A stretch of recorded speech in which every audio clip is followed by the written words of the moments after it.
A continuación vamos a presentar la última conferencia, pero los últimos son los primeros, diría, ¿no? Entonces, que es la conferencia de cierre, la conferencia plenaria de cierre, que nos va a dictar la doctora Marcela Raquel Longhi. La doctora Longhi es profesora titular del Departamento de Ciencias Farmacéuticas de la Facultad de Ciencias Químicas de la Universidad Nacional de Córdoba, Argentina. Es doctora en Ciencias Químicas de la misma universidad, investigadora principal del Consejo Nacional de Investigaciones Científicas y Tecnológicas, CONICET, responsable del dictado de numerosos cursos de grado y posgrado, como así también ha dirigido y dirige numerosas tesis finalizadas, otras en ejecución, tanto de doctorado como de postdoctorado, trabajos postdoctorales, y también becarios, tanto de doctorado como postdoctorales, y de numerosos investigadores. Ha dirigido proyectos subsidiados por agencias promotoras de la ciencia. Sus líneas de investigación se centran en estudios de estabilidad y propiedades propiedades físico-químicas de fármacos, involucrando investigaciones sobre las interacciones de ingredientes farmacéuticos activos con oligosacáridos y terceros componentes. Ha realizado más de 110 publicaciones en revistas internacionales del área farmacéutica y participó y participa de numerosos congresos nacionales e internacionales como conferencista en muchos de ellos. Actualmente es presidenta de la Conferencia Iberoamericana de Facultades de Farmacia, COIFA, que tanto habrán escuchado nombrar aquí en este evento. Es directora de la Unidad de Investigación y Desarrollo en Tecnología Farmacéutica, UNITEFA, CONICET, Universidad Nacional de Córdoba. Es miembro del Comité de Pares Evaluadores de la Comisión Nacional de Evaluación y Acreditación Universitaria, CONEAU, que también varios acá lo escuchan nombrar, y además fue directora de la carrera de farmacia de la Facultad de Ciencias Químicas en el periodo 2014 a 2022. Esto es un breve resumen de todo aquello que tiene Marcela Longhi en sus antecedentes y en su gran experticia. Así que muchas gracias, Marcela, y bienvenida. Bueno, muchas gracias, Luján. Sobre todo, gracias a vos por haber organizado este congreso y gracias a tus colaboradores. Y a su vez, muchas gracias por habernos permitido realizar en estas instalaciones la reunión de la Comisión Permanente de COIFA, lo cual para ustedes fue un esfuerzo tremendo que espero que mañana se relajen y para tomar fuerzas y terminar el año. Pero muchísimas gracias por el esfuerzo que han realizado y que todo salió de maravillas.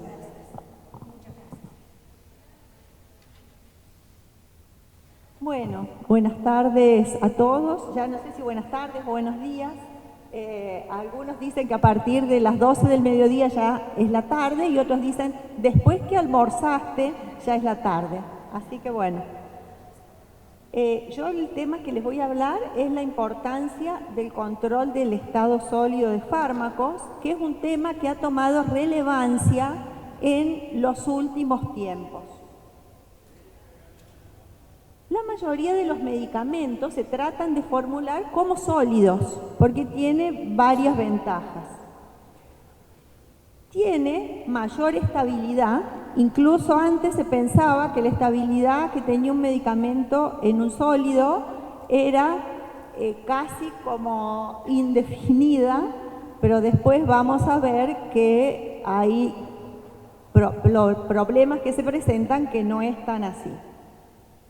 La alta precisión de dosis, que son fáciles de manipular, de transportar, incluso son más aceptados por el paciente, pero, como yo les había dicho, que se pensaba que los medicamentos sólidos tenían una gran estabilidad, y eso no es así en algunos de los casos, como vamos a ver en el transcurso de esta presentación, ya que pueden experimentar cambios tanto físicos como químicos, los cuales van a influir sobre la liberación y la biodisponibilidad y por lo tanto sobre la eficacia terapéutica. Lo que más se trata de analizar son los problemas de estabilidad física, ya que los fármacos pueden cambiar su estado cristalino durante el proceso de manufactura y luego durante el almacenamiento, transformándose en polimorfos que a lo mejor tienen menor actividad terapéutica. Pero también experimentan inestabilidad química en el estado sólido. Y esta inestabilidad química se puede dar sobre todo por las interacciones que se producen entre el ingrediente farmacéutico activo y los excipientes que se seleccionan para la formulación. Entonces, la inestabilidad física se presenta justamente por el polimorfismo, ya que los fármacos pueden cristalizar en distintas estructuras cristalinas, los cuales van a tener diferencias en la solubilidad, pueden tener diferencias en estabilidad, en la velocidad de disolución, lo cual va a influir en su biodisponibilidad. Y la estabilidad química, que es algo que se empezó a estudiar más recientemente que el tema de la estabilidad física, ya que el estado sólido también se puede afectar por la interacción entre el fármaco y los excipientes durante el proceso de manufactura y durante el almacenamiento. ¿Cómo se descubrió? Porque hasta hace algunos años no se sabía que los fármacos podían tener distintas estructuras cristalinas. ¿Y esto por qué se empezó a descubrir? Por el advenimiento de diversos métodos analíticos que permiten determinar estas características. Antes, los métodos analíticos que más se utilizaban para control de calidad eran, en una época, el más sofisticado era la espectrofotometría ultravioleta visible, la espectroscopía infrarroja.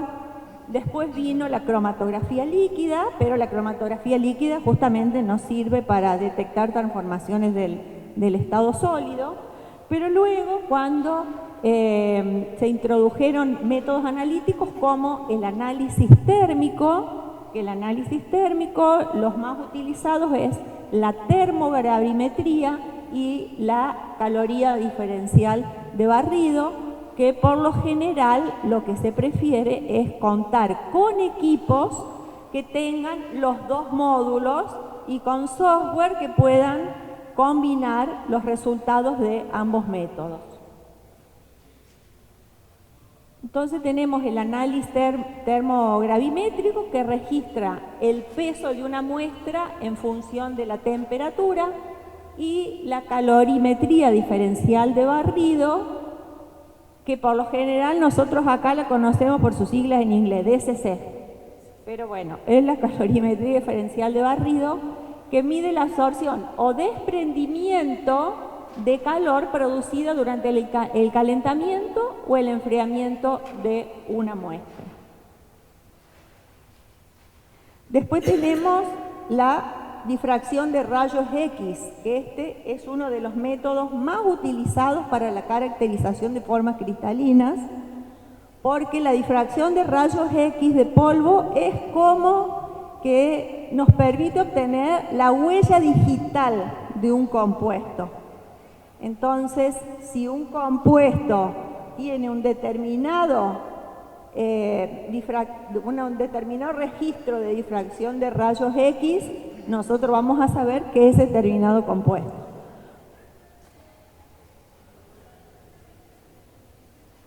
Después tenemos la espectroscopía infrarrojo con transformada de Fourier, que también es una técnica que es muy utilizada en la farmacopea para la identificación de compuestos. Que nosotros sabemos que si un compuesto nos da un determinado espectro de infrarrojo, es ese compuesto. Si el espectro tiene alguna variación, aunque sea pequeño, ya nos está indicando que ese compuesto o está impurificado o es otro compuesto con una estructura similar. Para el método de infrarrojo, lo que después se desarrolló son los métodos de ATR, donde no se necesita preparación de la muestra, sino que se mide directamente el compuesto puro. ¿Por qué esto es importante? Porque antes, cuando se hacía la preparación de las pastillas de bromuro de potasio, en el mortero con el pilón, ese proceso de preparación de la pastilla de fricción podía llevar a transformaciones polimórficas. Entonces lo que nosotros estábamos viendo no era lo que en realidad nos mostraba el compuesto, sino que estábamos viendo el espectro del compuesto ya modificado por el proceso de transformación de la pastilla. Entonces ahora, con el advenimiento de los equipos de la reflexión total atenuada, ya se evita la preparación de la pastilla. Y después tenemos la espectroscopía de resonancia magnética nuclear del estado sólido, lo cual nos brinda también información cuando a veces nosotros estamos trabajando con alguna estructura que es polimórfica o mezcla de estructura cristalina con una muestra amorfa que por rayos X no la podemos analizar. Por resonancia magnética nuclear del estado sólido sí la podemos analizar. Incluso es una técnica, la resonancia magnética nuclear del estado sólido, que tiene distintas posibilidades de analizar los espectros en una dimensión, en dos dimensiones, medir los tiempos de relajación, con lo cual obtenemos mucha información. Para lo cual, esto de resonancia magnética nuclear del estado sólido, nosotros trabajamos en colaboración con el Departamento de Física de la universidad, que cuenta con el equipo de resonancia magnética nuclear del estado sólido y que están muy capacitados para llevar adelante la obtención de los espectros y para el análisis de los mismos. Nosotros en la facultad contamos con resonancia magnética nuclear de líquidos. Estos son equipos, los de resonancia magnética nuclear, que son equipos que no es tan fácil de tenerlos en cualquier laboratorio o en cualquier industria, justamente no solo por el costo que tiene el equipo, sino luego por el mantenimiento, porque necesitan el helio líquido, el nitrógeno líquido, que es de carga permanente, entonces tienen un costo asociado que lo encarece. Pero si uno dispone de un equipo, sobre todo en la etapa de desarrollo de un determinado producto, hay que aprovechar las ventajas que ofrece. En cambio, un equipo de infrarrojo todos los laboratorios ya tienen equipos de infrarrojo, es como de rutina, como si fuera el HPLC, el de infrarrojo también es un equipo de rutina para identificación. Y después tenemos los métodos microscópicos, como la microscopía electrónica de barrido, a la cual nosotros también acostumbramos a llamarla por su sigla en inglés SEM.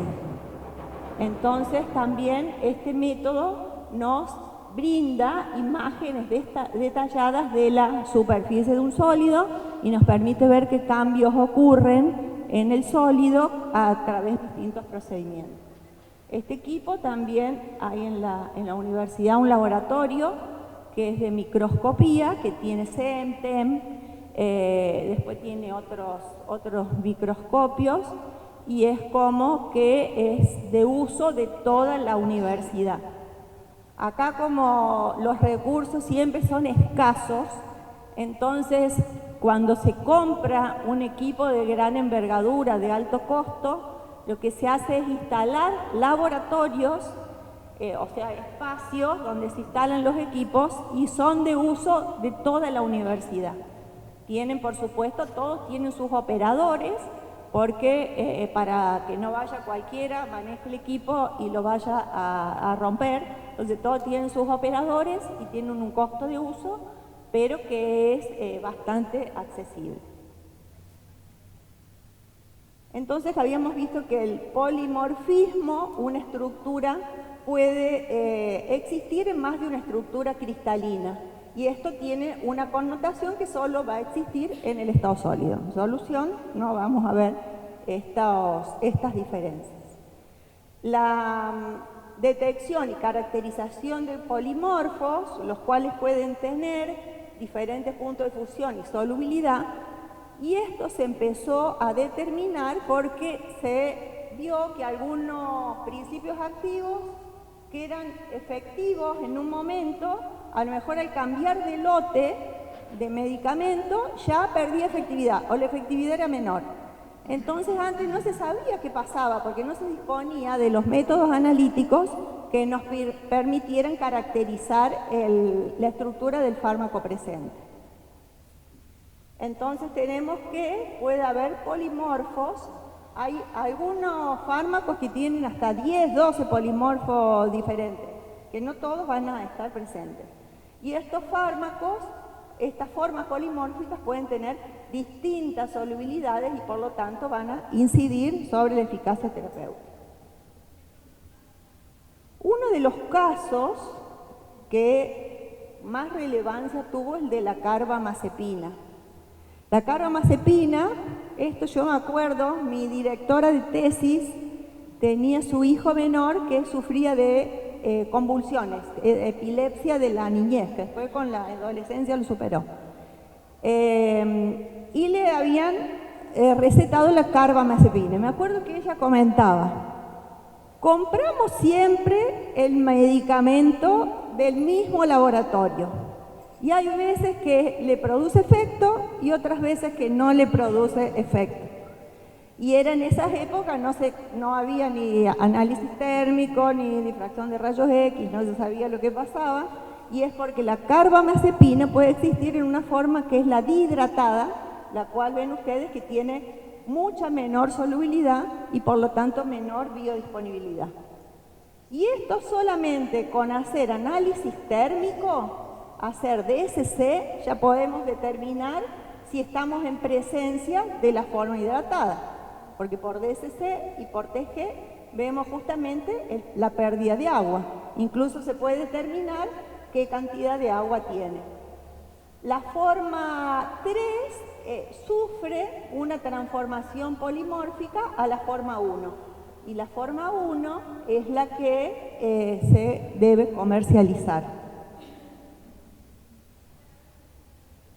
Después también tenemos el cloranfenicol. El cloranfenicol también presenta más polimorfos, pero en este caso se han estudiado 3 polimorfos, el A, el B y el C, los cuales por molienda se transforman uno en el otro polimorfo, que es una transformación irreversible y que a su vez también le genera menor solubilidad. Y después, un caso típico de polimorfismo es el de mebendazol. El mebendazol que se usa como antiparasitario y también se veía hace unos años acá en Argentina que decían, el mebendazol ya no le hace efecto porque capaz que generó resistencia al fármaco. No era que había generado resistencia, sino que los medicamentos contenían el polimorfo A, que el polimorfo A tiene mucha menor solubilidad que el polimorfo C y por lo tanto menor actividad. Nosotros empezamos a estudiar el mebendazol. Tiene entonces 3 polimorfos, pero el B es muy inestable, entonces no se lo considera. Entonces los medicamentos para que sean efectivos tienen que contener el polimorfo C. Y nosotros buscando en la literatura había reportes que decían que el polimorfo C se transformaba con el tiempo en el polimorfo A. Y que entonces eso era lo que le producía los problemas de estabilidad. Entonces hicimos un estudio de estabilidad del mebendazol y lo que determinamos que el mebendazol, si está en la forma C, se mantiene en la forma C. O sea que lo que ocurre es que muchas veces los laboratorios productores compraban una materia prima, el polimorfo A, que no le hacían el control de calidad adecuado. Si nosotros vemos acá, solo con hacer DSC podemos determinar si tenemos el polimorfo A o el polimorfo C. Solo con DSC lo podemos determinar. Después, incluso, si se quiere, se le puede hacer rayos X, pero ya que ahora ya la mayoría de los laboratorios productores de medicamentos cuentan con equipos de análisis térmico. Ya al hacer un análisis térmico sabemos si tenemos el polimorfo C o el A. O sea que esa historia de que ocurría una transformación polimórfica durante el almacenamiento no era, sino que la materia prima que compraban ya tenía el polimorfo que no era activo y no le hacían el control de calidad adecuado. Entonces nosotros hicimos también un estudio para tratar de aumentar la solubilidad del polimorfo C, que lo acomplejamos con ciclos de estrina y vimos que la formación de complejos aumentaba la solubilidad del polimorfo C y no favorecía la formación del polimorfo A. También vimos cuál era la estabilidad de ese polimorfo con el tiempo, vimos que se mantenía estable. Los estudios se hicieron por infrarrojo, por resonancia magnética nuclear del estado sólido, por rayos X y por modelado molecular. Que el modelado molecular lo hicimos en un trabajo interdisciplinario con un grupo que trabaja en esa área. Entonces vimos que por la formación de complejos se aumenta la solubilidad del polimorfo C sin afectarse su estabilidad. Y también pudimos comprobar en este trabajo que no hay una transformación polimórfica de CAA una vez que el fármaco ha sido formulado. Entonces acá tenemos que los polimorfos, tanto el A como el C, son estables durante 6 meses, que es el tiempo que hicimos el estudio. Un gabinete de estabilidad, 40 grados, 75%, que el polimorfo C, 5 veces más soluble que el A, y que la formación de complejos con cicloestrina aumenta en la solubilidad de ambos polimorfos, sobre todo del polimorfo C, que es el que se debe utilizar, sin modificar la estabilidad física.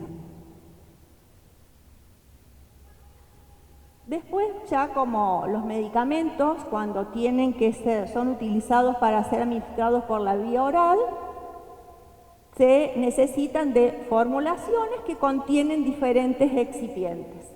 Estos excipientes nos van a facilitar la administración, la producción, aumentar la estabilidad o al menos no modificar la estabilidad del principio activo y promover la liberación y la biodisponibilidad del fármaco. Antes, ¿qué se consideraba? Que los excipientes eran inertes, que no tenían ninguna interacción con el fármaco ni los excipientes entre sí. Pero luego se demostró que algunos excipientes no son inertes, que interactúan con el fármaco y que degradan el fármaco con el tiempo. Y esto justamente, como lo hemos visto, esto se pudo estudiar gracias a la introducción de ciertos métodos analíticos que antes no existían. No hay estudios, no hay ni guías todavía que recomienden cómo hacer un estudio de interacción fármaco-excipiente, por lo menos acá en Argentina no hay guías, o sea que más o menos los laboratorios productores van trabajando de acuerdo a lo que les parece mejor. Y tenemos que es una incompatibilidad cuando se inactiva un fármaco a través de su descomposición, que puede ser una forma física o química que es menos favorable. ¿Por qué analizar la compatibilidad de un ingrediente farmacéutico activo y un excipiente? Para maximizar la estabilidad del medicamento, para determinar si pueden existir interacciones físicas o químicas entre el fármaco y los excipientes que afecten la biodisponibilidad y la estabilidad, y nos va a evitar la aparición de problemas sorpresivos, ya que se detectan los problemas antes de la formulación final. Ya vamos a ver casos que ocurrieron ya cuando el medicamento estaba en el circuito de distribución y en uso de los pacientes. Entonces, ¿cuáles son los mecanismos de interacción entre un ingrediente farmacéutico activo y un excipiente? No están claros. Los resultados pueden ser beneficiosos, que son los menos, porque a veces beneficiosos son cuando son buscados para que se produzca esa interacción positiva, y pueden ser perjudiciales. Las interacciones físicas son comunes, pero es difícil de detectar y nos van a involucrar cambios en la velocidad de disolución, de solubilidad y sedimentación. Entonces, una interacción que puede ocurrir es una complejación. Una complejación con efecto beneficioso puede ser cuando se acomplejan con las ciclodestrina para aumentar la solubilidad del fármaco. Pero eso es un efecto que es buscado para lograrlo. Y un efecto perjudicial es las tetraciclinas forman complejos que son insolubles con el carbonato de calcio. Y esto va a llevar a una disolución más lenta del fármaco. Y las interacciones químicas es cuando el IFA interacciona con el excipiente para formar compuestos inestables. Y estas son las que se deben evitar. Entonces, para obtener una forma de dosificación efectiva, tenemos que seleccionar el excipiente adecuado a través de estudios de interacción de IFA con excipientes. No existen protocolos, como habíamos visto, y los estudios recientes, si uno hace una búsqueda bibliográfica sobre la interacción IFA-excipiente, ve que el método más utilizado es el análisis térmico, o sea, el DCC acoplado con el TG. Son los métodos más utilizados, son los que nos permiten detectar si hay alguna interacción, lo cual después tiene que ser corroborada por otros métodos analíticos, como puede ser el IR, la difracción de rayos X o la microscopía electrónica de barrido. Es por esto que ya la mayoría de los laboratorios productores de medicamentos tienen ahora sus propios equipos de análisis térmico. Nosotros en el Departamento de Ciencias Farmacéuticas, hará como unos 30 años más o menos que compramos el primer equipo de análisis térmico, que era DCC con TG, y brindábamos muchísimos servicios a la industria, sobre todo a la industria radicada en Buenos Aires, que es la de mayor poder adquisitivo y de producción de medicamentos. Brindábamos muchísimos servicios. Ahora ya muy poco, ¿por qué? Porque ya estos laboratorios grandes se han comprado sus propios equipos. Entonces habíamos dicho que no hay consenso para preparar las muestras.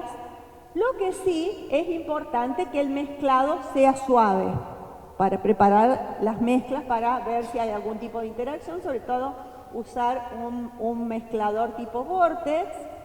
Y algunos dicen también utilizar el tema del mortero con pilón, pero este tiene el mismo efecto que habíamos visto en la transformación polimórfica, como ya vamos a ver. Se puede producir interacciones justamente por la fricción, por la energía que se da y a veces que se aumenta la temperatura.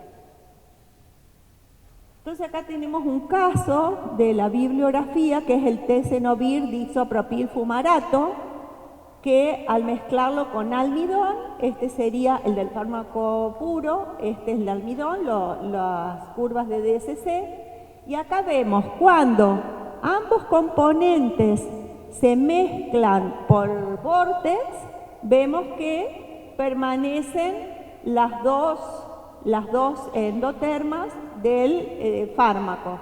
En cambio, cuando el mezclado se hace con el mortero con pilón, desaparece una de las endotermas, o sea que en el proceso de mezclado ya se produce la transformación polimórfica. Y eso nos va a estar dando un resultado erróneo, que no es el que va a existir en la realidad, sino que se debe a la preparación de la muestra. Después, los excipientes farmacéuticos, muchos existen como hidratos, que de esta forma pueden afectar el desempeño del producto modificando la biodisponibilidad. Si buscamos también en la bibliografía problemas de interacción fármaco-excipiente, vamos a ver que el estearato de magnesio está presente en una gran cantidad de trabajos sobre interacciones negativas. y a su vez es muy usado en las formulaciones farmacéuticas del estearato de magnesio. Entonces se lo estudió justamente por análisis térmico para determinar el contenido de agua que tenía el estearato de magnesio y que también puede ser mezclas entre estearato y palmitato. Entonces lo que se vio tratando de determinar la cantidad de agua por el método de Carl Fischer, se vio que no era posible porque el yodo interactuaba con la molécula estearato de magnesio y daba resultados erróneos. Entonces sí se puede determinar por calorimetría diferencial de barrido, donde podemos ver qué cantidad de agua, incluso qué otros componentes puede estar presente en la materia prima.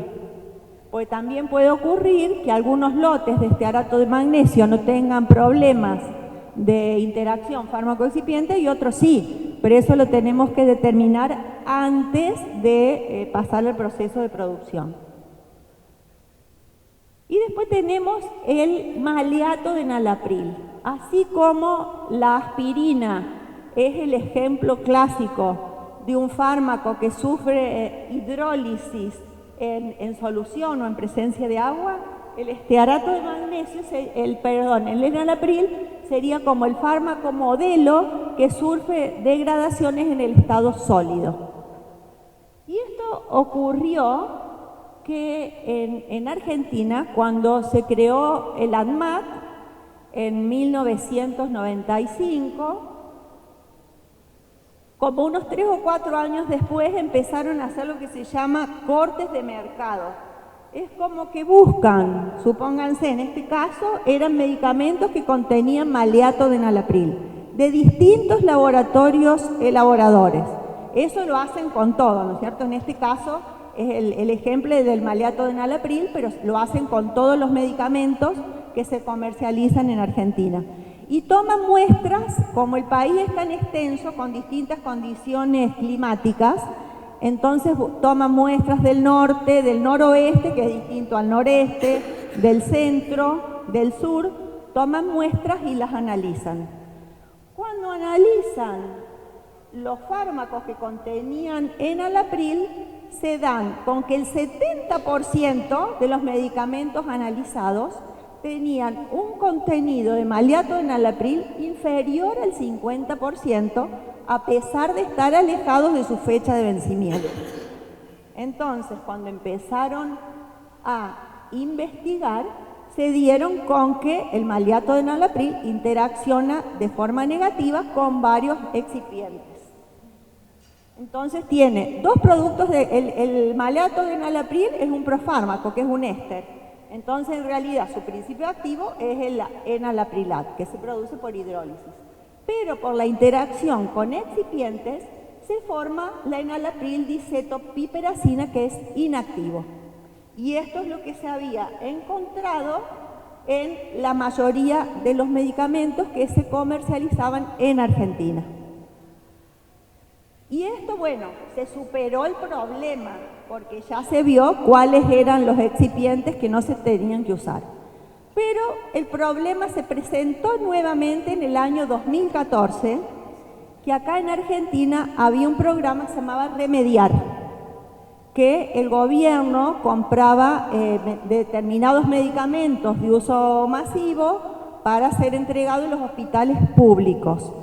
Y este programa hacía una licitación a nivel de Latinoamérica. ¿Qué laboratorio ofrecía el menor precio? Y la condición era que cuando el medicamento llegaba a la Argentina, no se lo analizaba. Entonces, ¿qué ocurrió? Empezaron a llegar al Servicio Nacional de Farmacovigilancia muchísimos reportes de falta de eficacia de este medicamento que se había comprado en otro país latinoamericano. Y por convenio era que no se lo analizaba a su arribo a la Argentina. Entonces, cuando analizan los comprimidos, tenían un 10%, no el 90%, sino tenían un 10% de maleato de enalapril. O sea que, bueno, fue un problema bastante grave, porque lo barato, decimos acá, sale caro.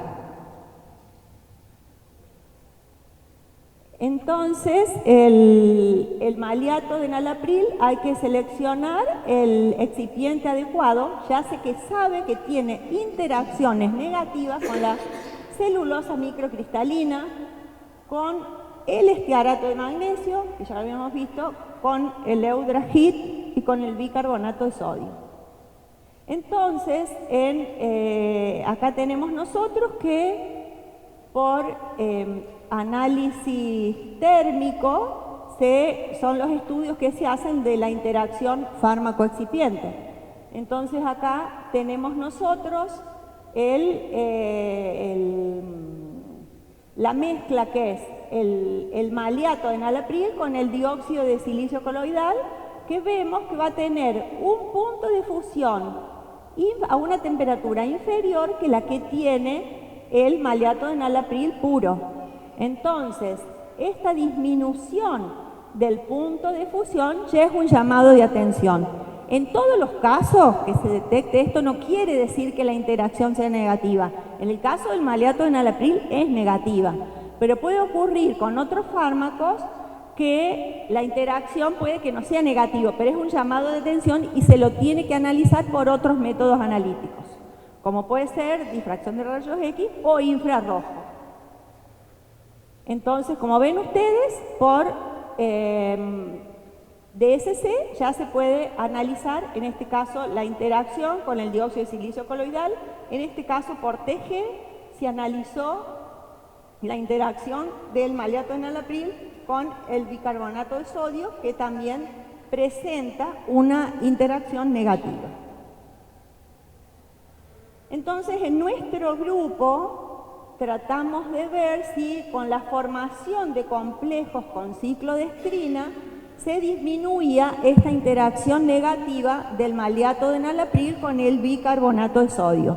Y vimos que sí, ya que se aumenta la temperatura de descomposición del maleato de enalapril encapsulado en la ciclodestrina frente al bicarbonato de sodio. Y este trabajo, que había sido publicado en una revista internacional, un laboratorio productor de medicamentos veterinarios, que ahí yo me enteré que también las mascotas podían ser hipertensas, tenían que desarrollar medicamentos para el tratamiento de las mascotas y le tenían que poner saborizantes. Y ellos, cuando querían formular con el agregado de saborizantes, se le degradaba el maleato de enalapril. Así que bueno, hicimos un convenio de desarrollo con ellos para desarrollar los medicamentos de maleato de enalapril para las mascotas. Y nosotros entonces, determinamos por análisis térmico, bueno, utilizamos otros métodos también, infrarrojo, rayos X, para determinar que la formación de complejos aumentaba la estabilidad del fármaco en presencia de esos excipientes que en otras condiciones eran nocivos. Y por modelado molecular nosotros determinamos que la porción de la estructura del maleato de enalapril que se inserta en la cavidad de la ciclodestrina era justamente la que luego se cicla para formar la enalapril dicetopiperacina. Entonces, por ese motivo era que se aumentaba la estabilidad del principio activo. Bueno, con esto concluyo con mi presentación. Este es el edificio donde funciona el Departamento de Ciencias Farmacéuticas. Ahora justamente detrás de este edificio, porque esto es en la ciudad universitaria, los que han ido a la COIFA en el 2015 conocieron la ciudad universitaria, que es un espacio bastante grande, con mucho verde. Lamentablemente ahora ya queda poco verde porque se está construyendo muchos edificios de la universidad, entonces está quedando poco espacio verde, pero ya la Municipalidad de Córdoba dijo que no se pueden construir más edificios porque la relación construido-verde ya está en su tope. Pero bueno, se construyó ya el edificio, que va a pertenecer a la UNITEFA, que es la Unidad de Investigación de Doble Dependencia entre la Universidad y el CONICET, donde en este edificio, no le saqué la foto porque como está en obra, tiene todo un tabicado exterior, entonces es complicado tomar fotos. Pero en este edificio se va a disponer de una planta piloto de producción de medicamentos que va a servir para producir medicamentos a pequeña escala e incluso para hacer el desarrollo de medicamentos en escala piloto. Que nuestra intención es que sea habilitada por el ANMAT para que se puedan producir los medicamentos sobre todo en pequeña escala. Esa es la intención nuestra, veremos si lo podemos cumplir. Este es, dentro de la ciudad universitaria, esto es lo que se llama el pabellón Argentina, que también acá los que fueron al congreso de la COIFA, era donde se desarrollaban las actividades centrales, ya que tiene varios auditorios en su interior, y este es el grupo de investigación, que está compuesto ya por algunas personas que ya hace tiempo que terminaron su tesis doctoral, que ya tienen su grupo de investigación. Tenemos becarios doctorales y becarios postdoctorales. Como verán, un grupo predominantemente femenino. Así que, bueno, si tienen alguna pregunta.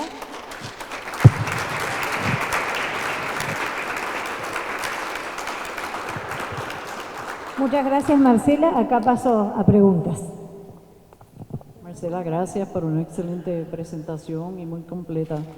Viendo el ejemplo de carbamazepina, me parece que brinda una excelente oportunidad para lo que estábamos hablando ayer de la investigación por los farmacéuticos, la investigación translacional, porque tú tienes un fenómeno que puedes detectar al laboratorio que se manifiesta en un efecto subterapéutico clínico, pero que entonces hay que documentarlo con las concentraciones de carbamazepina en sangre en el paciente para confirmar ese evento. Y eso es un ejemplo clásico, ¿verdad?, de lo que debemos estar buscando de la actividad de los farmacéuticos cuando hacen el seguimiento de medicamentos que tienen índice terapéutico estrecho y que valida la función del farmacéutico en la parte de la atención del farmacéutico en relación a lo que se conoce científicamente. O sea que eso es algo que ustedes pueden explorar, cómo se valida lo que encuentras en el laboratorio y la percepción del paciente de que no le estaba haciendo efecto con concentraciones terapéuticas para validarlo. Eso, excelente.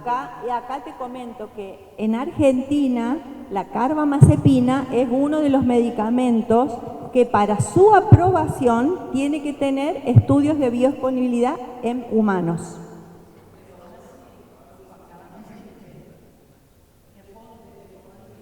Ah, claro. Entonces, por eso es que la farmacocinética clínica hay que validarla en cada paciente. Sí. Pero es uno de los medicamentos que requiere, no se puede aprobar una nueva formulación si no tiene asociado su estudio de biodisponibilidad en humanos. Que acá hay varios laboratorios, debe haber 3 laboratorios que hacen estudios de biodisponibilidad en humanos para registro de medicamentos, que incluso vienen laboratorios extranjeros a usar las instalaciones de esos laboratorios. Gracias, doctora Wanda. Otra pregunta, comentario para compartir. Estamos justo en esta instancia, así que todo lo que quieran conversar, preguntar, todavía hay algunos minutos, total, ya está a esta hora. ¿Alguien más? Ahí, Graciela. Doctora Graciela Pinto Vitorino. Marcela, muy linda tu presentación. Una duda me quedó en la interacción de metronidazol-almidón. Sí. ¿Es esa? ¿Vos verificás el cambio de polimorfo en la interacción o No, ahí se vio cómo el método de preparación influía en el resultado. Que a lo mejor no es lo que vos ves en la realidad, sino el método de preparación influye en el resultado. Que es lo mismo que cuando vos preparas una pastilla de infrarrojo, a lo mejor en la pastilla estás transformando el polimorfo, pero no es lo que vos tenés en la muestra que estás analizando.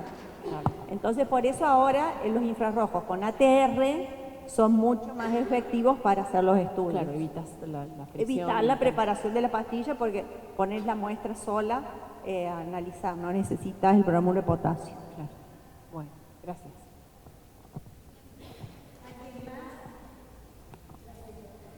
Muchas gracias, Marcela, muy linda tu presentación y como siempre muy interesantes los datos.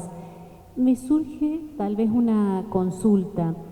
¿Cómo ustedes seleccionan los casos para estudiar si es que ustedes reciben alguna consulta, algún pedido del laboratorio o de otras instituciones para elegir, por ejemplo, el enalapril y hacer estas observaciones o este caso del almidón? ¿Cómo eligen los casos? Mira, el del enalapril fue porque en un congreso farmacéutico estaban los del ADMAT que presentaron el caso. Entonces ahí, entonces nos surgió la idea, vamos a estudiar maleato de enalapril que tiene un problema de interacción fármaco-excipiente. El mebendazol, porque había un laboratorio público que producía suspensiones de mebendazol y que nos decían, ay, estas suspensiones, estos medicamentos como que ya no tienen efecto, decían capaz que ya se generaron resistencia al fármaco. Entonces cuando empezamos a ver, no, tenía el problema polimórfico, entonces por eso lo empezamos a estudiar. Y cuando buscamos en la bibliografía, decían como que con el tiempo el C se transformaba en el A. Entonces nosotros quisimos, y sin muchos datos, entonces quisimos nosotros estudiar si en realidad ocurría esa transformación. Claro. Y vimos que no ocurría, era que directamente te vendían el A. Claro. En las materias primas, viste que por lo general viene de China o de la India, sí. y a veces en los laboratorios grandes que tienen toda la infraestructura analítica, hacen los controles, pero en algunos laboratorios de producción pública, a veces la infraestructura analítica es muy básica, entonces, y no pueden determinar estudio en estado sólido, eso es imposible porque no disponen de los equipos. Y a su vez, por ahí tampoco buscan ayuda para ver quién le puede dar una mano y solucionar el problema. Pero en ese momento nosotros teníamos uno de los estudiantes que estaba haciendo sus prácticas en el laboratorio y nos comentó eso. Entonces empezamos a estudiar, trajo la materia prima con la que trabajaba y vimos que era el polimorfo A. Entonces por eso empezamos a estudiar. Muy interesante, gracias. No, gracias, Mari.